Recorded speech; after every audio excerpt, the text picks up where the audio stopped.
So this is why it's important to practice exactly how you're gonna play. So if you watch how I practice, especially with the R9 and like the Volt, very intentional based on how I move and play within the game, right? On the move, shots from mid range to close, as I slide in behind cover, right? Like as I'm sliding in, making dynamic entry, all these shots and techniques, right? From ADS into non ADSing, going in and out. All of this is exactly how I play, right? From being able to look here, boom, all of that. That's why intentional practice is what makes a player really good when he has to play in real time. As you can see from this right here, this is exactly how this thing happens. So we're going to slow this down because I want to break this down because this is important, right? Just to see like kind of what's going on in my mind as to why I'm making certain plays. You know what I mean? So right here, let's just take note of where we are, right? So I stayed here because I have this right here as cover, right? I noticed that my teammate, he's out by himself and he's probably going to die and go down, right? I just know that's going to happen. So instead of me rushing to him, I just take my time and I can use cover, right? Res teammate, right? Get him up. And I notice already immediately there's a guy sending. So any high level player will tell you that this is a mistake, right? This guy right here made a huge mistake. Now, I don't have time to look up and track him just because he has to come down, right? What goes up must come down. So there's no point in me trying to waste shots. Uh, there's no point in me wasting shots here, right? He's gonna come down, and I just wait. So he comes down. I let him shoot and miss. Somehow he was able to get teammate with those shots, but that's fine. I know when he drops and lands, one, he has to reload. Two, when he drops, he's gonna be a couple, like a short millisecond or two where he can't shoot me and he's gonna be standing still. That's my opportunity. All I gotta do here, boom, hit my shots. Look at the technique. ADS in, ADS out, right? Same thing we were doing when we were over here. Boom, right here. Same thing. Same technique, right? We get him down, and I immediately turn to now address where the other two guys are on the team. I make a quick I make a quick read and I realize, okay, there's a guy right here, and I believe there's a guy right here, right? I see that my teammate's down somewhere over here. I use cover to my advantage while I take my time and reload. I notice that also, my HP is fine, right? I don't have to do anything right now unless I want to.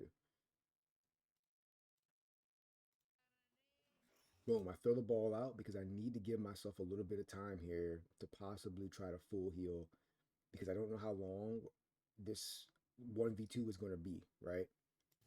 So I throw a ball out, give myself time to reload, give myself a little bit more time to see kind of what happens here and assess kind of like, are these guys going to push? Are they going to stay back?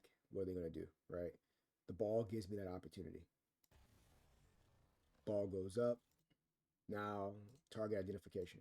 Guy here, guy here. Teammates down, he's out of the picture, right? We just X him out of my mind. So now I have a choice to make, right? This is target identification. Closest target to me that's in the open is this guy. That's where my focus goes, right? That's why I immediately switch to the scout versus the R9. Because if he happens to push me really quick and I shoot him with the R9 first, I don't want to have a scout out on the rip. I'd rather have my scout shooting him first, and if I miss, I miss. And if he pushes me immediately, I have my R9 ready to go, right? So he pushes, I identify that, I pepper him up just a little bit. Boom, boom, boom. I miss a couple shots here, switch to the R9 confidently. And so my goal here, as I'm seeing this guy push up, I'm trying to do enough damage to where I stop him from trying to make an advancement on me. Job done.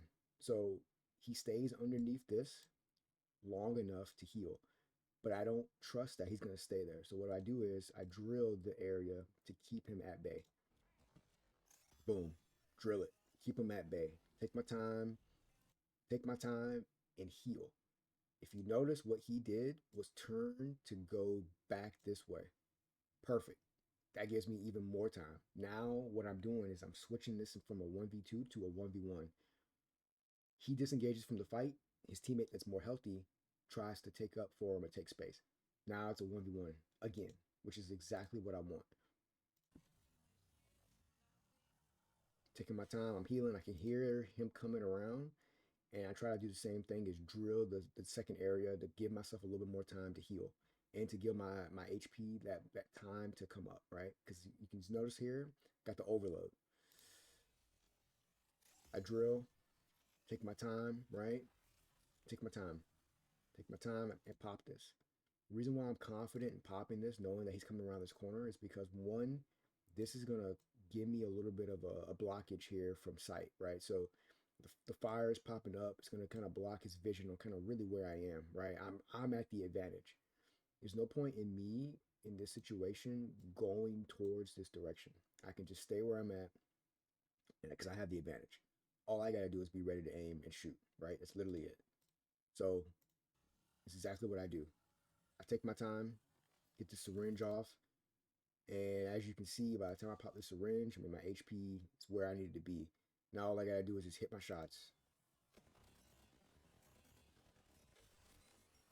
So this is where most players trip up. Most players right here trip up and say they're not paying attention to their health, and they think that they're weaker than they actually are when they're not. And so most players back off here and try to turn around and run away.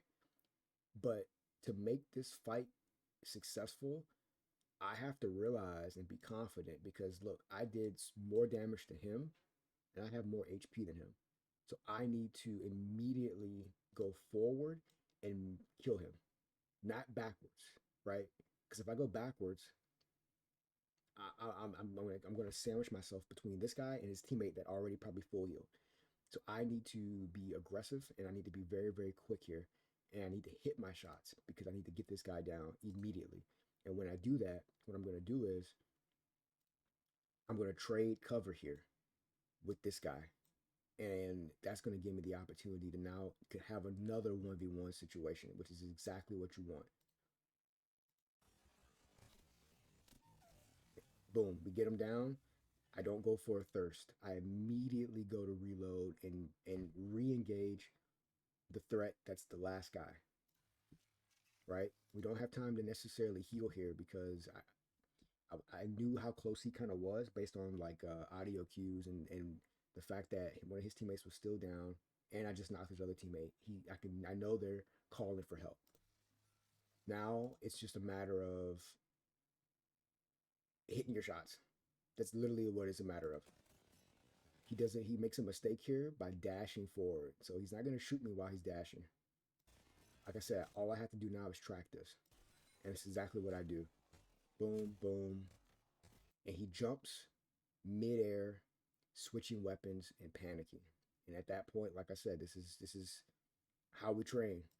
Boom, kill him. So it's as simple as that. Like if you practice how you're gonna play, when you get into a game, it's gonna be nothing, right? It's gonna be just like how you train, how you practice.